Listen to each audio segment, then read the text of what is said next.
What's up, guys? Nate here, back with another video. Today we are going to take a look at the new Neca Friday the 13th Ultimate Pamela Voorhees figure. This thing's really awesome. People have been wondering for a long time if they were ever going to do another Pamela figure. There was a Pamela figure years and years and years ago, I believe 2015, I want to say.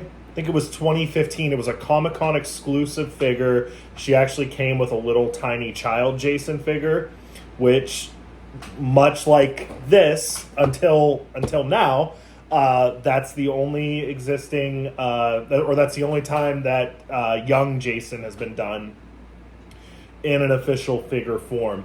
And the Pamela and young Jason set from 2015, it goes for almost like $500 second hand, because it was exclusive to San Diego Comic-Con. I actually was able to get one, so I do have one. But it's one of the Mego figures, which, if you're not familiar with that, those are the figures that are more like actual dolls, not plastic action figures. The figure itself is plastic, but it has like the real cloth clothing. Some people are a fan of that type of stuff, of that style of figure. Some people aren't. I happen to be one of the people that's not really a fan of that. I'm not like against them. I don't have anything against them. It's just not my bag, It's just not my thing as far as like action figure collecting. And also, I kind of like the uniformity of having, all the other Friday the 13th figures in their Ultimates line has been the standard like plastic action figure. So to see it, like, I have all mine lined up over there, all the ones that are out so far. And so to see like all these amazing plastic Ultimates, and then this kind of like doll, like the oversized sweater that's all like bushy and big, it just kind of doesn't look right. You can tell it's not from the same line. You can't even really tell it's from the same company, if I'm being honest. But alas, they got the rights. So here it is, the Ultimate Pamela Voorhees. Comes in your standard window box packaging. And as far as accessories go, we have 3 extra heads, so a total of 4 heads, all different facial expressions. We've got her Bowie knife. We've got the bow with arrows. We have the infamous machete. We have the axe, which looks like it has a little bit of blood on it. We have 4 extra hands, so a total of 6 hands. And we have the broken canoe paddle. So that's what we got for accessories. Now, I will say right off the bat that a little bit of a disappointment right away, because the fact that it comes with that many heads, you've got 4 total heads, and one of those heads is not her decapitated head. It's like, come on, you couldn't figure out, like, you couldn't just added one more head of her decapitated head, and then maybe make it to where, like, you could pop, the regular head off, and maybe there's a little piece that snaps on that actually looks like the part that was cut.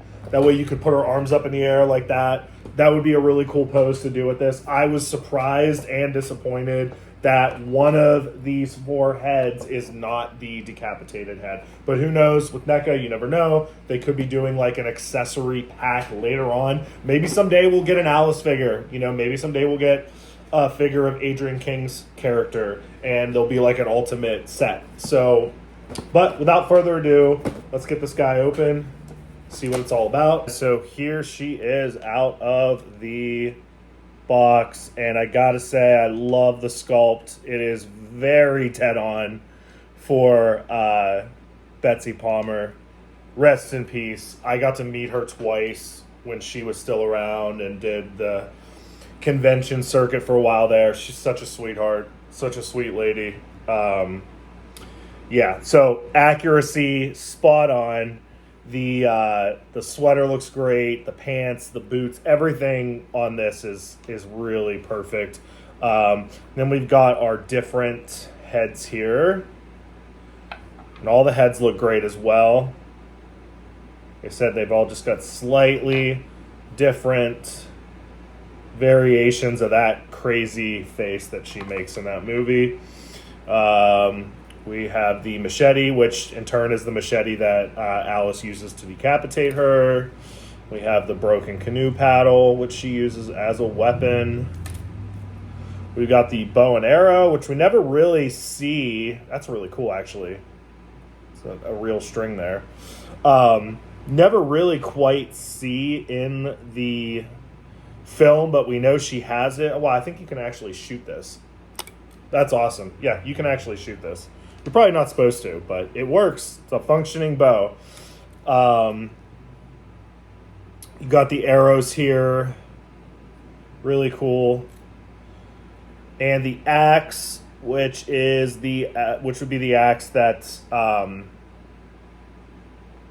Marcy gets in the head, and also the axe that's like laying on the bed that she plants on the bed, and Alice and Bill find in the movie. It looks pretty accurate for that. And then, of course, we have her little tiny Bowie knife there. And she does have her sheath for the Bowie knife, and it's on the right side that it is in the movie. So you can put the Bowie knife in there. That just looks perfect. Yeah, this figure is awesome, guys. You can get this now I got mine at Target. I think you can find it. There's a lot of stores that carry it. I don't know that it's a Target exclusive right now. It might be, honestly. But I got it pretty easily when it came out about a month ago. And every time I've been to Target since, they've had them. So really cool. Doesn't seem to be like super hard to find. I'm sure if it's a Target exclusive now, it'll start popping up in Walmart and everywhere else that has NECA toys. My camera just keeps sliding. Sorry about that, guys. Yeah, so great job from NECA. Love this. Can't wait to set it up there on the shelf with the rest of the Friday the 13th Ultimates line. And we'll see you guys on the next one.